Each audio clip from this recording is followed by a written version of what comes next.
সপ্তাহের প্রথম দিন সোমবার ঘড়ির কাঁটায় ভোর 4:30। হঠাৎ করেই হোটেলের চারিদিক ধোঁয়ায় ঢেকে গেছে, দাউ দাউ করে জ্বলছে আগুন। এই বিধ্বংসী অগ্নিকাণ্ডে এখনো পর্যন্ত 6 জন দর্শনার্থীর আগুনে ঝলসে পুড়ে নৃশংসভাবে ভয়াবহভাবে মৃত্যু হয়েছে বলে খবর আমাদের কাছে। অবশ্যই এ ধরনের ভয়াবহ অগ্নিকাণ্ডের ঘটনা ঘটেছে বীরভূমের অন্যতম মহাপীঠ শক্তিপীঠ হিসেবে পরিচিত তারাপীঠ থানার ঠিক সংলগ্ন একটি বেসরকারি লজে। যেটা আমরা জানতে পারছি সেটা হচ্ছে ভোরবেলায়, তখন বাজে প্রায় 4টে, 4:30। ঠিক এরকম সময়ে তারাপীঠ আমরা সকলেই জানি যে অত্যন্ত গুরুত্বপূর্ণ একটি অঞ্চল, দর্শনীয় স্থান।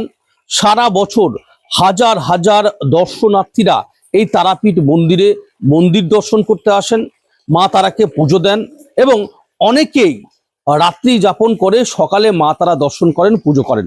ঠিক সেই রকমই একদল দর্শনার্থী তারা এসেছিলেন এবং এই হোটেল বেসরকারি যে লজ তারাপীঠ থানার পাশে, সেখানেই তারা একটি লজে ছিলেন। এদিন অর্থাৎ ভোর 4:30 নাগাদ হঠাৎই আগুন দাউ দাউ করে জ্বলে এবং সেই ভয়াবহ অগ্নিকাণ্ডে এখনো পর্যন্ত পুলিশ এবং দমকল, স্থানীয় সূত্রে জানতে পারছি 6 জনের মৃত্যু হয়েছে। একাধিক জন আগুনে ঝলছে, এখন আহত অবস্থায় রামপুরহাট মেডিকেল কলেজ যে গভর্নমেন্ট হাসপাতাল, সেখানেই কিন্তু ভর্তি রয়েছেন। ঘটনাস্থলে বীরভূম জেলা পুলিশের উচ্চ পদস্থ আধিকারিকরা পৌঁছেছেন। তারা পুঙ্খানুপুঙ্খভাবে তদন্ত প্রক্রিয়া করে দেখছেন। প্রাথমিকভাবে যেটা জানা যাচ্ছে দমকল সূত্রে, সেটি হচ্ছে শর্ট সার্কিট থেকেই এই ভয়াবহ অগ্নিকাণ্ড এই হোটেল লজের মধ্যে কিন্তু ঘটেছিল, এমনটাই জানা যাচ্ছে। শুধুমাত্র কি শর্ট সার্কিট থেকেই এই আগুন লেগেছে, নাকি অন্য কোনো কোথাও থেকে আগুন লেগেছে, না লাগানো হয়েছে, না নাশকতার কোনো বিষয় রয়েছে, এই টোটাল বিষয়টাই এই মুহূর্তে দাঁড়িয়ে তারাপীঠ থানার পুলিশ তদন্ত প্রক্রিয়া করে দেখছে।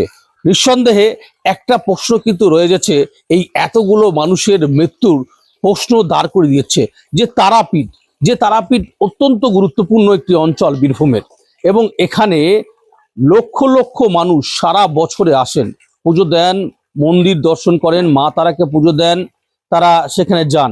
এবং এই তারাপীঠেই ব্যাঙের ছাতার মতো গজিয়ে উঠেছে প্রচুর হোটেল লজ বেসরকারি। কিন্তু সেই হোটেল লজ বেসরকারি যে এই প্রতিষ্ঠানগুলিতে আদৌ কি পর্যাপ্ত পরিমাণে অগ্নি নির্বাপক ব্যবস্থা ছিল বা থাকে, এটা একটা বড় প্রশ্ন। তার কারণ সম্প্রতিকালে আমরা দেখেছিলাম যে দিন কয়েক আগেই সেখানকার সংশ্লিষ্ট বিধায়ক পোস্ট করেছিলেন যে সরকারি যারা আধিকারিকরা সেখানে রয়েছেন, তারা বেশ কিছু হোটেল বন্ধ করে দিয়েছিলেন পর্যাপ্ত তাদের সরকারি বৈধ নথিপত্র রাখার জন্য।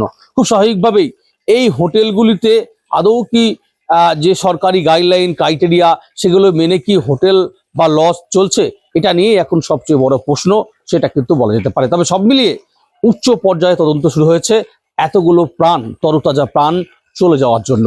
বীরভূমের তারাপীঠ থেকে মনা বীরবংশী, কলকাতা টিভি।